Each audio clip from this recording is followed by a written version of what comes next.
नमस्कार दोस्तों, स्वागत है आपका एक बार फिर से टीचर्स क्लासेस में। आज प्लांट एनाटॉमी की क्लास 5 है, जिसका टॉपिक है रूट एपिकल मेरिस्टेम। तो दोस्तों, ये है आज का quote. Sometimes letter becomes never, do it now. चलिए दोस्तों, बिना किसी देरी के शुरू करते हैं हम आज की क्लास। पिछली क्लास में हमने कॉलेनकाइमा के बारे में बात की थी। हमने शुरुआत में ही बताया था कि प्लांट्स में तीन टाइप्स के टिश्यूज हैं, पैरेनकाइमा, कॉलेनकाइमा और स्क्लेरेनकाइमा। आज हम लोग स्क्लेरेनकाइमा के बारे में बात करेंगे। स्क्लेरेनकाइमा यानी कि दृढ़ उत्तक। देखिए, इनकी सेल्स लंबी होती हैं और दोनों तरफ सक्रिय होती है। यानी कि अगर इनके स्ट्रक्चर के बारे में बात की जाए तो इनका स्ट्रक्चर कुछ इस टाइप का होता है। ये सेल्स आप एक लॉन्ग सेल देख रहे हैं और इसके जो दोनों सिरे हैं वो एकदम नैरो होते हुए जाते हैं। इनकी सेल वॉल मोटी होती है और लिग्निफाइड होती है। लिग्निफाइड का मतलब है कि सेल वॉल के अंदर लिग्निन का डिपोजिशन पाया जाता है। मैच्योरेशन के बाद में इनकी सेल्स डेड हो जाती हैं और डेड इसलिए हो जाती हैं क्योंकि लिग्निन बहुत ज्यादा मात्रा में यहाँ पर डिपोजिट हो जाता है। अब इसकी वजह से ये सेल्स डेड कैसे हो जाती हैं, इसे हम आगे की स्लाइड्स में देखेंगे। इनकी सेल वॉल में सिंपली पिट्स पाए जाते हैं। अगर मैं यह कहूं कि ये एक सेल वॉल है तो यहाँ कुछ इस टाइप के पिट्स प्रेजेंट होंगे।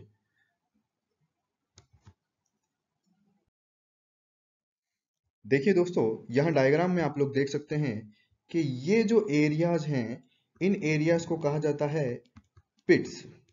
और इस दूसरे डायग्राम में ये पिट्स एकदम क्लियर आपको दिखाई दे रहे होंगे।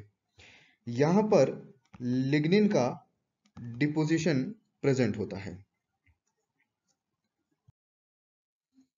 स्क्लेरेनकाइमा टिश्यू हार्ड सेल से बना होता है, कठोर कोशिकाओं से।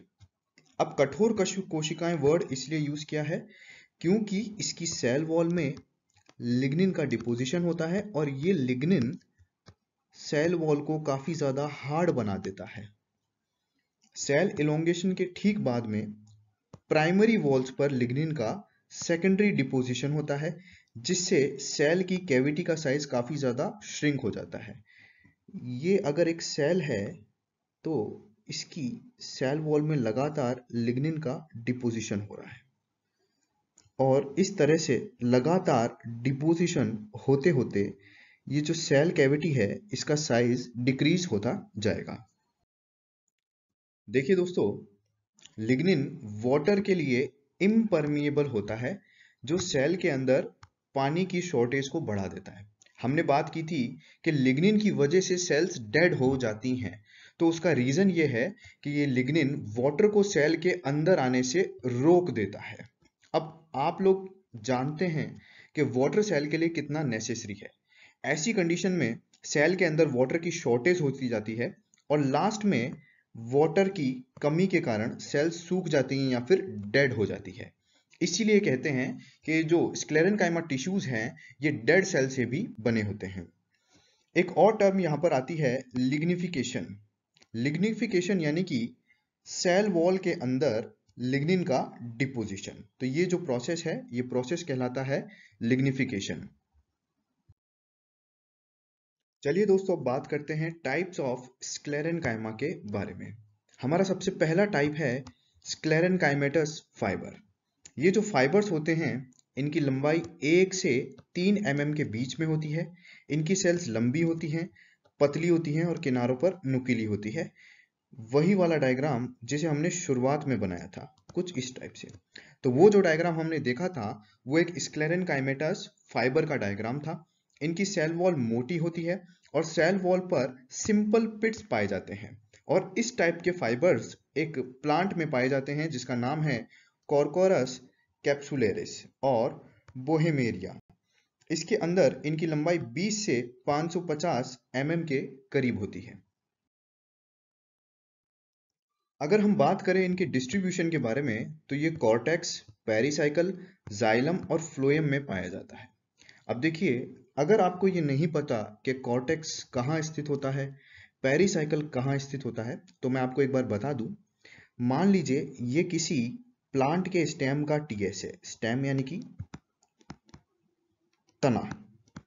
देखिए, सबसे आउटर लेयर एपिडर्मिस कहलाती है। इस एपिडर्मिस के ठीक नीचे की ओर एक रीजन पाया जाता है जो पैरेनकाइमा सेल्स का बना होता है। इस रीजन को कहा जाता है कॉर्टेक्स यानी कि वल्कुट। इस रीजन की सबसे इनर लेयर कहलाती है एंडोडर्मिस। एंडोडर्मिस के ठीक पास में एक और लेयर पाई जाती है जिसे कहा जाता है पेरिसाइकल। पेरिसाइकल या हिंदी में कहें तो परिरंभ। अब देखिए, रंभ यानी कि जाइलम, फ्लोएम, कैम्बियम और पित्त।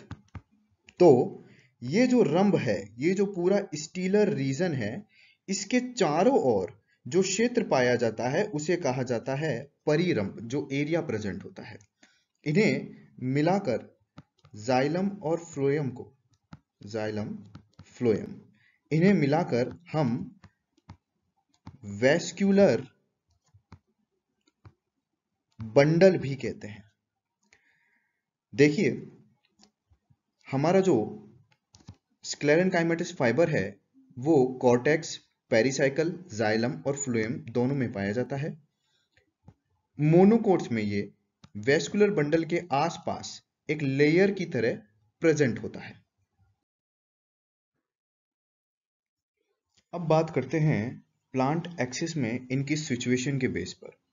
इसमें सबसे पहला जो टाइप है हमारा वो है वुड फाइबर। ये जो वुड फाइबर होते हैं ये सेकेंडरी जाइलम के साथ में प्रेजेंट होते हैं। देखिए दोस्तों, आपको एनाटॉमी में प्राइमरी जाइलम और सेकेंडरी जाइलम दो टर्म्स सुनने को मिलेंगी। प्राइमरी जाइलम यानी कि ऐसे जाइलम जो बाय बर्थ बनते हैं, यानी कि जब सीड जर्मिनेट होता है और उससे रेडिकल और प्लूम्यूल बनते हैं, प्रांकुर और मूलांकुर बनते हैं, तो इस वक्त इनके अंदर जाइलम और फ्लोएम डेवलप होते हैं। ये जाइलम और फ्लोएम प्राइमरी जाइलम और फ्लोएम कहलाते हैं। जब सेकेंडरी ग्रोथ हो रही होती है, सेकेंडरी ग्रोथ का मतलब है प्लांट की मोटाई में वृद्धि, उसकी थिकनेस में वृद्धि हो रही होती है, तब दोबारा से जाइलम और फ्लोएम का फॉर्मेशन होता है और ये जाइलम और फ्लोएम सेकेंडरी जाइलम फ्लोएम कहलाते हैं। इनकी सेल वॉल लिग्निफाइड होती है और इनके किनारे छेनी की तरह नुकीले होते हैं। कुछ इस टाइप का इनके किनारे होंगे। यहां पर जो हमारा सेकंड टाइप है वो फ्लोएम या बास्ट फाइबर का है।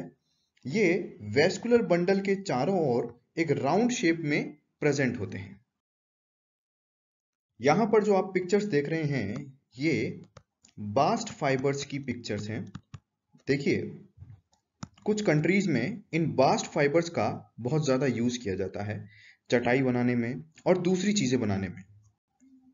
अगर हम बात करें इनके ओरिजिन के बारे में, तो इनका ओरिजिन प्राइमरी फ्लोएम से होता है।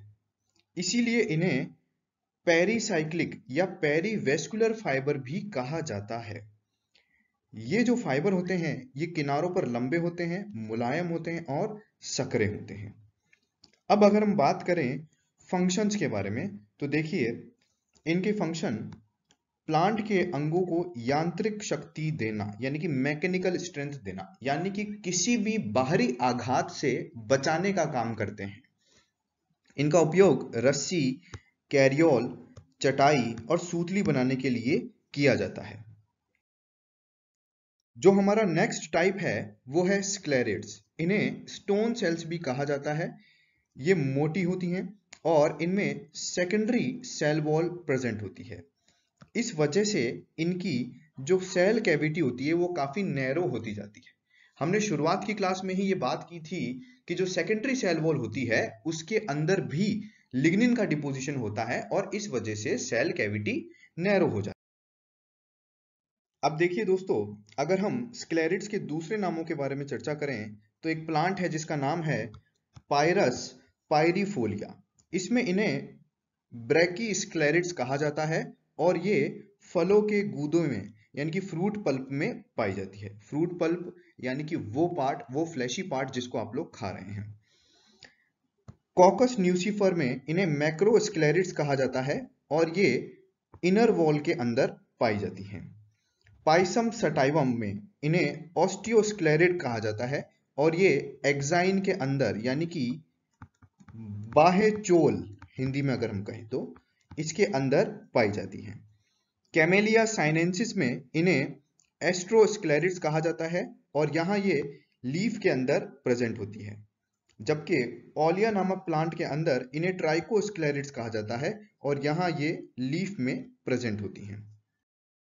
बात करते हैं इनके डिस्ट्रीब्यूशन के बारे में, तो एक सिंगल स्क्लेरिड को इडियोब्लास्ट सेल भी कहा जाता है।